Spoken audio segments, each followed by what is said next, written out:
বলছিলাম বাবা, যে কোনো কিছুর কৃতিত্ব যদি একা দাবি করে ফেলো ঝামেলা কিন্তু পাকাবে, কিন্তু দিন শেষে এই গৌরী নিচে কার উপরে? আমি ভাবছিলাম যে এরা প্রাইভেট লিগ হবে, কিন্তু এখন তো দেখলাম প্রাইভেট দল। গতকালকে গভীর রাতে আমাদের ব্লুটুথ বয় সার্জিসের উপরে ব্যাপক হামলা হয়েছে। যেই ফুটেজগুলা আপনারা দেখছেন এর মধ্যে এটা একটা গাড়ির মধ্যে যে ছেলেটা দাঁড়াই ছিল এটা সার্জিস, যেভাবে ধাক্কা টাক্কা দিছে। তো ঘটনার প্রেক্ষাপট কি, কেন আসলে সার্জিসদের উপর ছাত্রদলের পোলাপাইনে হামলা করছে, তাও ছাত্রদল নেতা শাকিলের নাম এখানে উঠে আসছে, আর সার্জিস বলছে যে 24 ঘন্টার মধ্যে তাদেরকে গ্রেপ্তার করতে হবে। প্রেক্ষাপট কি? যে মারছে সেও কিন্তু ছাত্র প্রাইভেটের। আসুন ঘটনার প্রেক্ষাপট কি। ইফতারের পর বসুন্ধরা আবাসিক এলাকার প্রাইভেট ইউনিভার্সিটির সহযোদ্ধাদের সাথে চায়ের আড্ডা দিতে গিয়েছিল সার্জিস আলম। আর সন্ধ্যা 7টা থেকে রাত 10টা পর্যন্ত সেখানে গল্প আড্ডা দিয়েছে সার্জিস। আর এনএসইউ, আইইউবি, এআইইউবি, ইউআইইউ এই 4টি প্রাইভেট বিশ্ববিদ্যালয়ের শতাধিক ছেলেপেলে যারা সার্জিসের অনুসারী। প্রাইভেটের মধ্যে দুইটা গ্রুপ আছে। একটা হচ্ছে মূল গ্রুপ যারা সার্জিসদেরকে বয়কট করেছে, প্রত্যাখ্যান করেছে, কারণ ঢাবি কেন্দ্রিক সিন্ডিকেট হয়েছে এই দল, এটা তাদের দাবি। বাট প্রাইভেটের মধ্যে একটা অংশ আছে যারা আবার সার্জিসদেরকে অনুসরণ করে পদ পদবীর লোভে, এমনটা দাবি হচ্ছে প্রাইভেট ইউনিভার্সিটির ছাত্রদের। তো এর মাঝখানে আপনার এনএসইউ যখন সামনে দিয়ে হেঁটে যাচ্ছিল সার্জিসরা, এমন সময় তার সাথে থাকা 15-20 জন আপনার প্রাইভেট ইউনিভার্সিটির সহযোদ্ধারা ছিল। পরে এনএসইউর গেটের সামনে যাওয়ার পর 10 থেকে 12 জন ঢাবি সিন্ডিকেট নিয়ে স্লোগান দিচ্ছে, মানে ঢাবি যে সিন্ডিকেট এরা চালায় এটা নিয়ে।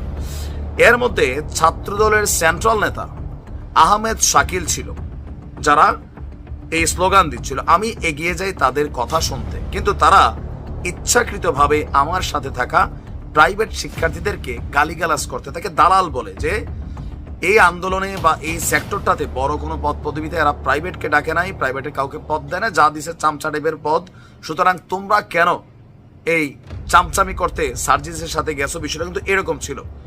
এরপর আপনার ওদের 10-12 জনের মধ্যে 1-2 জনকে স্টুডেন্ট মনে হলেও বাকিদের দেখে ভাড়া করা টোকাই দুষ্কৃতিকারী মনে হচ্ছিল। চোখ বাই চোখ দীক্ষা দিয়ে চিন্নালাইছে কোনটা টোকাই কোনটা স্টুডেন্ট। তুমি কেমনে বুঝলা যে এদের সাথে টোকাই, তোমার সাথে যেগুলো ছিল ছাত্র?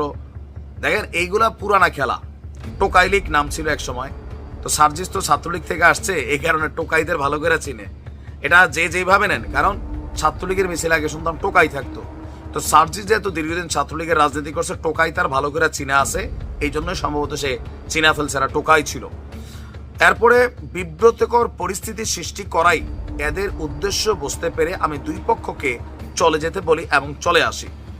পরবর্তীতে ছাত্রদলের শাকিল তার নেতৃত্বে তার সাথে থাকা টোকাই দুষ্কৃতিকারী সন্ত্রাসীদের নিয়ে পূর্বে আমার সাথে থাকা ওই প্রাইভেট ইউনিভার্সিটির ছেলেদের উপর ধারালো অস্ত্র দিয়ে হামলা করে এবং মাথায় পিঠে আঘাত করে রক্তাক্ত করে।